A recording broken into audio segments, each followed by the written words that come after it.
También para todos los guantanameros y guantanameras, un lindo fin de semana y el próximo viernes regresamos con otros temas de impacto desde la más oriental de las provincias de nuestro país. Ahora nosotros continuamos el diálogo, está en esta tarde, si usted se conecta con nuestro colectivo, nos acompaña Ramón Cabrales Rosabal en este programa de Canal Caribe dedicado precisamente al Día Mundial de la Fotografía. Y en esta oportunidad, profesor, yo les propongo conversar sobre el fotoperiodismo, un tema también apasionante, muy interesante, muy actual por estos días, y se impone entonces una pregunta, evidentemente, ¿qué podemos entender justamente por fotoperiodismo? Es muy simple. El fotoperiodismo es aquel tipo de... es aquella parte del propio periodismo que se dedica a informar o a obtener opinión, pero a partir de imágenes. En vez de un texto, imágenes. Las imágenes hablan también, hay un lenguaje visual. Entonces el fotoperiodismo es eso, es la imagen o que acompaña la noticia o que muchas veces de por sí es la noticia. Ese es el fotoperiodismo. O sea, es un tipo de fotografía que es para que se produzca, salga en la prensa, debe de salir en la prensa, porque a veces se piensa que el fotoperiodismo es una fotografía documental. Todo lo que tú haces como fotografía, casi todo es documental, porque tú estás documentando, tú estás testimoniando. Claro. Pero si no lo pones en una prensa, si no sale en un periódico digital o en una revista, no llega a ser prensa. O sea, el fotoperiodismo está hecho para la prensa, para las imágenes que van a la prensa. Por eso tiene sus propias características, porque esa prensa, como todos sabemos, está hecha de forma que todo el público la pueda entender, desde el más culto hasta la persona más simple del pueblo. Exacto. Deba de entender una imagen. Por eso hay que tener mucho cuidado con el fotoperiodismo.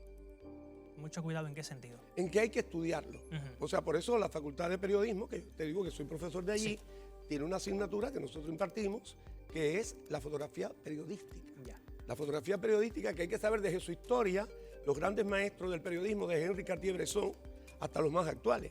Pero además tiene que saber que tiene ciertas características. En primer lugar, tiene que ser objetiva. No se puede mentir. No se puede, por ejemplo, esto que hacemos en Photoshop, que manipulamos la imagen. En el periodismo eso no se puede hacer. Hay un código de ética en cuanto a eso. Tú tienes que ser real. Eso es eso. Tiene que ser actual. Porque, sobre todo, para cuando estamos hablando de la noticia en sí. Aunque tenemos otro tipo de género, también crónicas, etc. Pero la noticia tiene que ser actual. Tú no puedes pasar una cosa que pasó hace 3 días, ponerla hoy. Lógico. Entonces, esas cosas hay que tener en cuenta en el periodismo. Incluso hay que ser estético, porque hay quien piensa que ser fotoperiodista es tomar el momento, captar la situación y ya. No, hay que saber fotografía. Por eso yo le decía que hay que estudiar fotografía, y uno de los que tienen que estudiar son los fotoperiodistas. Ahí está implícito el arte también. El arte, por supuesto. Yo se lo digo.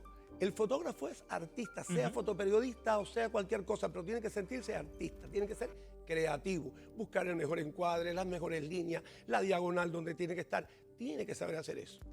Exacto. Ahora, precisamente, ¿cómo la fotografía de prensa contribuye sobre todo a contar la historia de las naciones? En particular, profesor, ¿cómo impactó en la nuestra? Mira, allá por 1839, cuando aparece la fotografía, Honorato de Balzac, el gran escritor, dijo una frase como esta: qué bueno que apareció la fotografía, porque ahora la historia pues, tendrá que mentir menos. Se sigue mintiendo, pero bueno, a lo que voy. Yo creo que a partir de la fotografía, las historias de los países, de las familias, de las localidades, ha ayudado. Nosotros, por ejemplo, te pongo un ejemplo. Del año 59 para acá, la historia de la revolución está en la fotografía.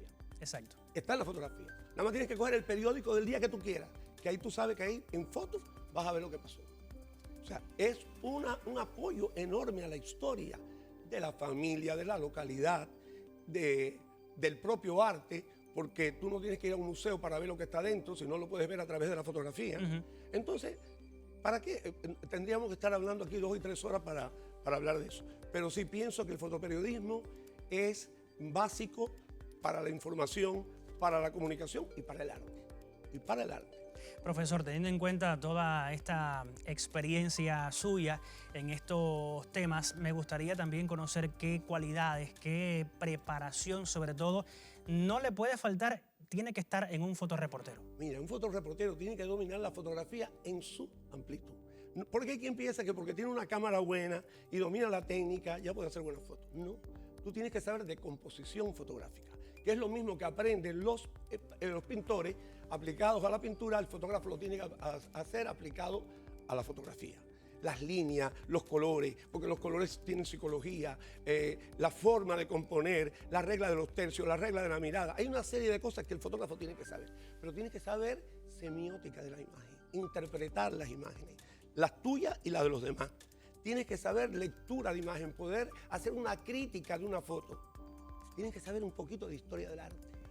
O sea, tienes que saber de todo un poco para poder ser yo le recomiendo a un fotógrafo que quiera trabajar fotoperiodismo. Bueno, tenemos la facultad de periodismo y una de las cosas que nosotros tratamos es que algunos de esos estudiantes hagan su tesis usando la fotografía e incluso se queden como fotógrafos en los medios.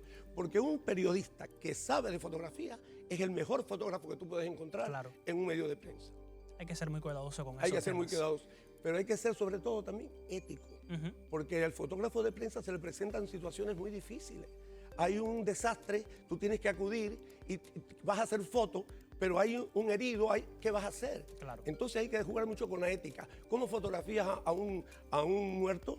Entonces tienes que tener mucho cuidado también con eso. El fotógrafo de prensa tiene que tener características que, bueno, se forman a partir de la formación como tal, pero también que tienen que ver con la personalidad del fotógrafo. ¿Considera usted que la fotografía de prensa también puede tener un valor artístico? Se lo digo todos los días a mis alumnos, ustedes son artistas. Ustedes son fotoperiodistas, pero son artistas, porque el fotoperiodismo tiene que hacer eso. ¿Y qué pasa con nuestra fotografía? Que en una época no tuvimos fotógrafos muy bien preparados y eso se dejó de hacer un poco y cualquier cosa se publicaba.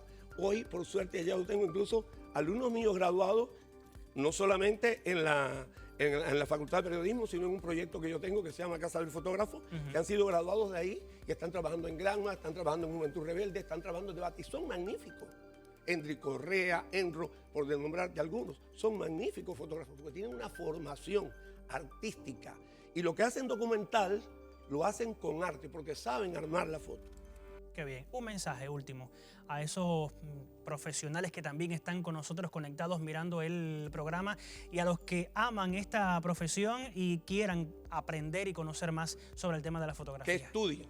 Que estudien, que se superen, que vayan a exposiciones, que usen concursos para competir, porque todo eso ayuda al profesional. Que vean las obras de los grandes maestros, porque hay libros en internet y usted busca y lo puede encontrar.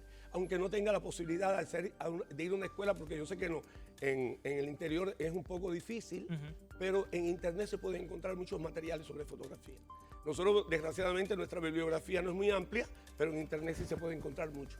El problema de un fotógrafo es que tiene que estar estudiando, como todo profesional, como un buen médico, como un buen ingeniero, como un abogado, estudiar todos los días. Todos los días se aprende algo. Yo a mi edad y con tantos años de trabajo, todos los días aprendo algo. Y es un honor tenerlo con nosotros. Muchas gracias. Porque también aprendimos en esta tarde hablando de fotografía con usted y eso tiene un valor primordial. Gracias al profesor Ramón Cabrales Rosabal por acompañarnos en esta emisión hablando de fotografía en esta tarde de viernes. A propósito de este tema, yo le quiero comentar que en algunas ciudades de China, bueno, se han convertido en tendencia las fotografías tras la puesta del sol. Lo invito en estos minutos a ver el siguiente reporte de la televisora CGTN en español y disfrutar de este momento también. Se trata de Zhonglou-jie, una de las calles comerciales más concurridas de Taiyuan, capital de la provincia de Shanxi, en el norte del país. Con 1000 años de antigüedad, la calle ha experimentado últimamente una espectacular renovación que la ha convertido en el lugar favorito de los jóvenes. Parejas como Le Xinxin, de 22 años, y su prometido encuentran cautivador el estilo tradicional del lugar. La belleza de la luz nocturna es simplemente impresionante. El día y la noche ofrecen visitas diferentes, pero personalmente prefiero el estilo y el encanto de las fotos nocturnas. El fotógrafo Wang Meng afirma que muchos jóvenes han desarrollado una afición por las fotos nocturnas, especialmente en lugares con arquitectura tradicional.